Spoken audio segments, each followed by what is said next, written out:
여러분, 이제 곧 설 연휴가 시작이죠. 그런데 내비에는 여러 가지 의혹들이 있습니다. 예상 도착 시간이 너무 길다고요? 제가 농로로 안내를 하는 것 같다고요? 제가 택시만 다른 길로 안내를 한다고요? 제가 골목길에서 자꾸 헤맨다고요? 각 회사에서 얻은 답변과 저희가 테스트한 걸 기반으로 오늘은 이런 의혹들을 하나하나 파헤쳐보면서 명절 연휴에 어떠한 내비가 가장 좋은지 알아보겠습니다. 안녕하세요. 아이트넷 형테크 형태기자입니다. 와, 진짜 긴 연휴가 이제 시작이 되죠. 우리 구독자 여러분들은 고향에 있는 가족분들 만나러 가시나요? 아니면 오붓하게 따로 여행을 떠나시나요? 뭐 어디를 가든 장거리 운전에는 이제 내비게이션이 필수죠. 우리 꼽아보면 절대강자 티맵에 카카오, 네이버, 그리고 현대기아 순정 내비까지 이 네 가지 메이저 내비를 가지고 오늘 한번 이야기를 해보려고 해요. 각 내비별로 어떤 장단점이 있고 뭐 이런 거는 우리 전문가 형님들이 리뷰를 많이 했으니까 오늘 형테크에서는 그동안 우리가 내비에 막연하게 갖고 있던 이런 의혹과 궁금증들을 풀어보는 시간을 가지려고 해요. 제가 각 사별로 알차게 취재도 했고 그리고 현장에 차를 직접 몰고 나가보려고 하거든요. 그리고 명절 장거리 안전운전을 위한 꿀팁도 공유드리려고 하니까 같이 가보실까요? 제가 사실 이제 운전한 지 한 4년이 좀 넘었는데 처음에 그리고 지금까지 적응 안 되는 게 바로 이 도착 예정 시간이었어요. 분명히 내가 출발할 때는 1시간이라고 뜨는데 이게 가면서 차가 조금만 막히면 쭉쭉 늘어나거든요. 이러다가 약속이 늦잖아요. 그러면 기다리는 사람대로 화가 나 있고 저는 또 저대로 막 화가 나 있는 상태에 도착을 하는 거예요. 되게 난처했었는데요. 아니 그럴 거면 예상은 왜 해주는 건지 모르겠다 이런 생각도 했는데요. 그래서 이제는 좀 이제 아예 여유 있게 나가거나 아예 좀 보수적으로 길게 잡고 나가서 좀 적응이 되긴 했는데 물어볼 건 물어봐야겠죠. 답을 들어보니까 이건 대부분 내비 업체들이 비슷한 로직을 쓰고 있었습니다. 이게 두 덩어리는 아니는데요. 대부분 과거의 통행 패턴 학습 모델 하나랑 그리고 실시간 교통정보 이 두 가지 팩터를 혼합해서 안내해주는 방식을 씁니다. 물론 이 두 가지 팩터를 어떤 비율로 섞느냐가 각사의 비결이고 영업 비결이라고 해요. 자, 한번 예를 들어 볼게요. 제가 지금 여기 광화문에서 경기도 수원까지 차를 몰고 간다고 쳐봅시다. 제가 지금 운전하는 차와 가까운 남산터널, 한남대교 그리고 경부고속도로 초입까지는 실시간 교통 상황을 바로바로 반영해서 시간을 계산해주고 그 다음 고속도로부터 이제 수원 목적지까지는 과거 이 시간대에 그 도로를 이용했던 차량 정보를 갖고 예측을 하는 방식입니다. 그러니까 이러면 데이터를 많이 갖고 있는 회사일수록 예측이 정확해지겠죠. 근데 교통사고가 갑자기 난다거나 갑자기 집회 시위가 발생한다? 이러면 또 한없이 늘어지는 거고요. 여기서 명절이랑 연휴 기간은 좀 예외라고 합니다. 이때는 연휴 길이가 어떻게 되느냐에 따라서 통행 흐름이 완전히 달라지기 때문에 어떤 회사는 과거의 통행 패턴 학습 모델을 쓰지 않고 전부 이거를 실시간 교통정보로 돌려버리거나 또 아예 별도의 예측 모델을 쓰는 회사가 있기도 합니다.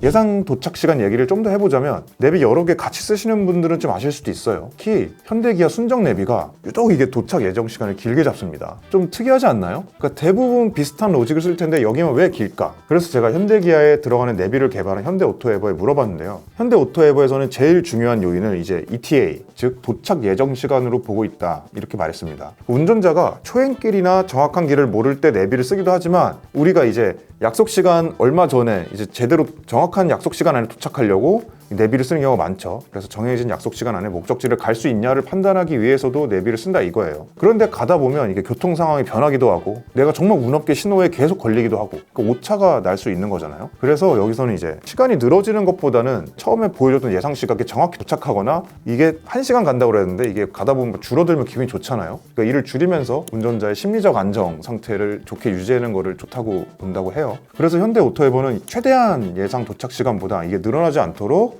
ETA를 보수적으로 잡는다고 합니다. 어떻게 한국 사람들이 운전하다 성질 많이 내는 걸 알고 이렇게 안정감을 추구하고자 잡은 건지 신기하네요.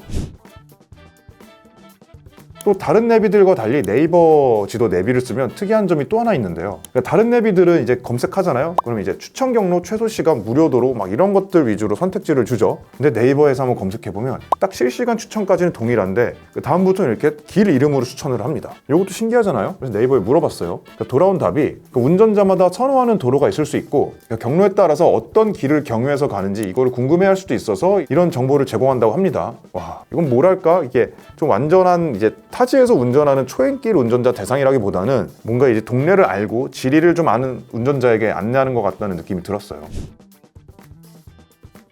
와, 이제 진짜 골목길, 그리고 내가 초행길에 긴장을 빡 하고 있는데 골목길에 진입하니까 내비가 막 빙글빙글 도는 거예요. 내가 이제 동서남북 방해도 못 잡겠는데, 와, 이럴 땐 정말 손에 진땀이 나죠. 근데 왜 내비는 이제 골목길에서 운전자처럼 정신을 못 차리는가? 이것도 한번 물어봤거든요. 확인해보니까 이거는 GPS 신호가 결정적이라고 다들 답을 했습니다. 모든 내비는 이제 운전자 위치 정보를 GPS 신호로 수신해서 길 안내를 해주는 방식이거든요. 그런데 골목길처럼 도로폭이 좁거나 주변에 막 빌딩들이 많으면 GPS 신호의 오차가 커진다고 합니다. 그래서 운전자 위치를 정확하게 제공하지 못하는 경우가 왕왕 생긴다고 해요. 그래서 각 업체별로 이걸 보완하려고 GPS 신호, 도로 네트워크 배치, 뭐 LTE 신호 기반으로 해서 뭐 측위 기술 뭐 이것저것 써서 보완하려고 노력을 많이 하고 있다고 해요. 운전 초보가 이게 서울 시내에서 운전을 하면은 정말 멘붕하고 시겁하고 막 그런데 몇 군데가 있거든요. 벌써 막 머리에 떠오르시는 그런 구역들이 있죠. 그러니까 내가 간신히 오른쪽 차선으로 합류를 했는데 정말 짧은 거리만에 좌회전을 하라고 이제 1차선으로 붙어야 되는 그런 곳들이 있어요. 예를 들면 그 잠실 그 롯데타워 앞에 잠실역 사거리 같은 곳이 있죠. 그리고 내부 순환로 같이 상습 정체 구간인데 내가 이제 도로에서 빠져나가야 돼. 그런데 내비에서는 한 이제 1km 앞에서 오른쪽 끝 차선으로 나가라 이렇게 안내를 해주는데 아주 여유가 있는 것 같죠?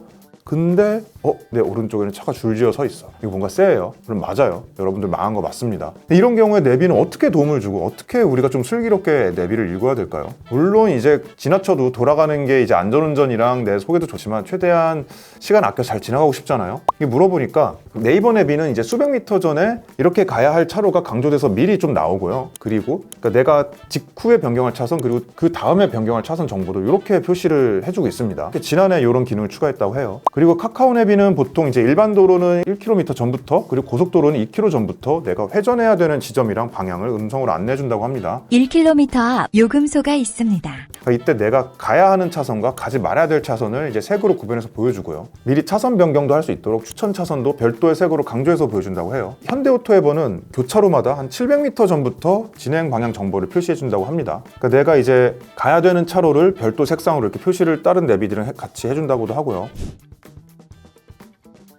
자, 여러분 이제 인터넷에서 이런 말들이 좀 많아요. 그러니까 카카오 택시 기사분들이 쓰는 내비는 뭔가 돌아가는 길을 안내한다. 뭐 이런 의혹들이 있죠. 이건 몇몇 기사분들도 뭐 불평을 하시는 분들도 있었고 제 지인분도 이렇게 제보를 해왔거든요. 여기 보시면 차가 여기서 우회전을 한 다음에 그냥 좌회전하면 아파트 입구로 가서 이제 내려주면 되는데 이 택시는 계속 이제 잡을 때마다 이렇게 단지를 크게 돌아서 다시 우회전을 해서 내려주는 걸 이렇게 안내를 해왔다고 합니다. 이게 이분이 택시를 타고 가면서 이게 이상해서 그 안에서 카카오 내비를 동시에 켜서 해봤는데 이게 택시랑 자기가 쓰는 카카오 내비랑 다르게 안내를 한다는 거예요. 이거 뭔가 택시만 좀 다른 카카오 내비를 쓰는 걸까요? 그런 게 궁금해서 제가 확인을 해봤는데 일단 카카오 모빌리티에서는 이건 아니라고 합니다. 택시기사님들이 쓰는 카카오 내비랑 우리가 쓰는 카카오 내비랑은 동일하게 가는데 딱 한 가지 다른 점이 있다고 해요. 택시 승객이 보통 오른쪽 문을 열고 내리잖아요. 그러다 보니까 승객이 안전하게 내리려면 이렇게 택시 문이 오른쪽에서 열리도록 하차를 오른쪽 이 방향에서 하게 안내를 하게 디폴트로 돼 있다고 해요. 그러니까 오른쪽 차를 기본값으로 안내하다 보니까 이렇게 가끔 우리가 검색하는 카카오 내비 경로랑 택시기사님 거기 핸드폰에 찍히는 카카오 내비 길이 다르게 나오는 경우가 있다고 해요. 그래서 이제 가끔 이렇게 우회하는 경우가 생긴다고 이렇게 설명을 들었습니다. 여러분 기억하세요? 지난해 추석 당일날이죠. 충남 당진에서 차들이 좁은 이제 농로로 몰려가지고 극심한 정체를 빚은 적이 있죠. 그러니까 이건 티맵 내비가 우회도로를 안내했는데 이제 그 우회도로 차들이 급격하게 몰려서 이렇게 정체가 발생한 거라고 하는데요. 뭔가 이제 4시간 거리를 14시간 만에 갔다는 사람도 있었다고 하고요. 그래서 이제 왜 그런가 했더니 고속도로랑 국도가 너무 막히니까 이제 티맵 내비 이용자들이 최소 시간 경로로 다 그거를 바꾼 거예요. 다 경로를 바꿨는데 그러다 보니까 이제 농로는 이제 그 논과 논 사이 그런 이제 평소 우리가 거의 안 가는 길이에요. 그러니까 그런 쪽으로 이제 안내가 대체 도로로 안내가 몰린 거예요. 그런데 이제 평소 이게 차가 안 다니던 길이다 보니까 내비 알고리즘이 농로의 정체 상황을 파악하고 알려주는데 이제 한계가 있어서 이런 사태가 발생했다고 합니다. 그래서 이제 농로 사건 이후에 티맵이 어떻게 재발 방지 대책을 마련했냐 하면요. 일단 연휴 중에 제공할 수 있는 그 우회도로가 한 54만 개가 있다고 그래요. 이걸 전수조사를 해서 이 중에 사람들이 많이 갈 만한 도로 한 100곳을 미리 추려가지고 이거를 등급을 나눠요. 그래서 이제 추천을 할지 말지 이걸 따져주는 가중치를 좀 엄격하게 조정을 다시 했다고 합니다. 그리고 이제 연휴마다 24시간 실시간 모니터링 TF를 구성해서 티맵이 이제 보여주는 모든 이면도로 상황을 실시간으로 체크하도록 바꿨다고 해요. 그래서 이제 올 설에는 이제 이런 일이 없겠죠. 자, 그럼 이것저것 우리가 다 알아봤고 이제 내가 장거리 운전을 하러 가야 되는데 그 전에 내비를 좀 어떻게 설정하면 좋을까요? 이게 공통적으로 이제 목적지를 검색했을 때 일단 다른 경로를 막 설정하기보다는 일단 추천 경로를 믿고 가라고 합니다. 내비마다 제일 1픽으로 보여주는 경로들이죠. 이게 왜냐면 소요시간, 거리, 요금, 연료 소모량, 차선수 이런 거 다양한 조건을 다 돈으로 치환한다고 해요. 결국엔 우리 다 돈이에요. 그럼 내가 최소 비용으로 이동 가능한 경로가 뭐냐? 그래서 나오는 게 추천 경로라고 합니다. 예컨대 우리가 무료도로라고 해서 통행료 안 내고 가서 좋아요. 근데 이게 돌아가면 기름값이 더 나온다는 거야. 그럼 이게 최소 비용이 아니라는 거죠. 마찬가지로 고속도로 위주로 짜요. 거리가 짧아지죠. 근데 이제 반대로 통행료를 내다가 요금이 더 나올 수도 있어요. 이런 걸 다 고려해서 내가 최소 비용으로 갈 수 있게 해주는 게 추천 경로다 이 말입니다. 그리고 내가 다음날 아침에 부산으로 출발해야 되는데 늦은 밤에 검색해보면 이 다음날 실제 예상 시간하고 차이가 크게 아마 나실 거예요. 그러니까 이걸 보완하기 위해서 출발 시간에 맞춘 검색도 가능한데요. 그러니까 티맵의 경우에 왼쪽 아래 시계 아이콘을 눌러서 이렇게 시간 설정을 해주면 그때 맞춘 도착 예상 시간을 보여줍니다. 네이버는 이렇게 왼쪽에 시계 버튼이 있는데 이걸 또 눌러서 출발 시간을 변경을 해주면 내가 출발하고 싶은 시간에 뭐 얼마나 더 걸린다 덜 걸린다 이런 거를 보여줍니다. 물론 카카오 내비도 목적지 검색 후에 왼쪽 상단 시계 버튼 눌러서 미리 출발 시간 변경하고 시간 체크하면 이렇게 확인할 수 있습니다. 이제 카카오 내비에는 아예 초행길을 배제해주는 옵션도 있는데요. 명절에 특히 이제 차가 몰리면 내비가 시골길이나 골목길로 안내해서 막 스트레스 만빵인 경우가 종종 생깁니다. 그래서 이제 이전에 간 길이나 자주 간 길 이 옵션을 선택하면 내가 다니던 길 위주로만 안내를 해준다고 해요. 근데 이게 발동 조건이 좀 까다롭긴 한데 꼭 내가 한번 갔다 온 목적지로 가야 되고 이 길이 만약에 실시간 추천 경로보다 느리거나 그리고 너무 멀면 아예 추천을 안 할 수도 있다고 합니다. 그건 염두에 두시고요. 그리고 먼 길 가실 때는 카카오 내비랑 현대 오토에버 내비에서는 어린이 보호구역 회피 옵션 이걸 잠시 꺼두는 걸 추천드립니다. 이게 내가 자주 이용하는 길이나 동네나 출근길에서는 이제 어린이 구역이 이제 시속 30 제한이죠. 그러니까 이걸 피해 돌아가도록 안내하는 게 유용할 수 있는 게 이게 정말 그냥 모든 어린이 보호구역을 다 회피해버리거든요. 그러니까 내가 장거리를 간다. 그럼 이게 쌓여서 정말 좀 많이 돌아갈 수 있다고 합니다. 장거리 여행 때는 이걸 꺼두시는 걸 추천드리고요. 그리고 여러분 내비 음성 변경 가능한 거 알고 계시나요? 이렇게 제주도 사투리로 쓰는 것도 가능하고 대면 이제부터랑 길 고라치 않네 금에 곡권 잘 들으면 댕깁서야. 그리고 네이버 내비는 유인나 배우 목소리로 변경 필수인 거 아시죠? 기존 경로로 계속 안내합니다. 이게 네이버 내비의 존재 이유입니다. 이런 걸 활용하면 가족끼리 아주 화목하고 즐겁게 덜 지루하게 운전하실 수 있으실 거예요. 요새 내비로 주행 점수 측정하시는 분들 많으시죠? 이거 잘 받으면 보험 갱신할 때 깎아주잖아요. 개꿀이죠. 저는 이게 평균 90점대가 나오거든요. 그런데 주변에 보면 막 30점대, 50점대 찍으시는 분들 정말 많더라고요. 이게 점수가 왜 이렇게 갭이 많이 차이 나나 이제 좀 궁금하지 않으신가요? 제가 알아보니까 내비 회사마다 약간씩 다르긴 한데 공통적인 것들이 있어요. 대부분 과속, 급가속, 급감속을 주로 체크한다고 합니다. 그래서 여기서 가장 큰 감점 요소가 뭐냐 하면 바로 급가속, 급감속입니다. 그러니까 과속보다 얘네를 더 가중치를 줘서 점수를 팍팍 깎는다고 해요. 뻥 뚫린 도로에서 과속을 하는 것보다 이제 밀리는 도로에서 급정거하고 급출발하는 거를 더 위험하다고 보는 것 같습니다.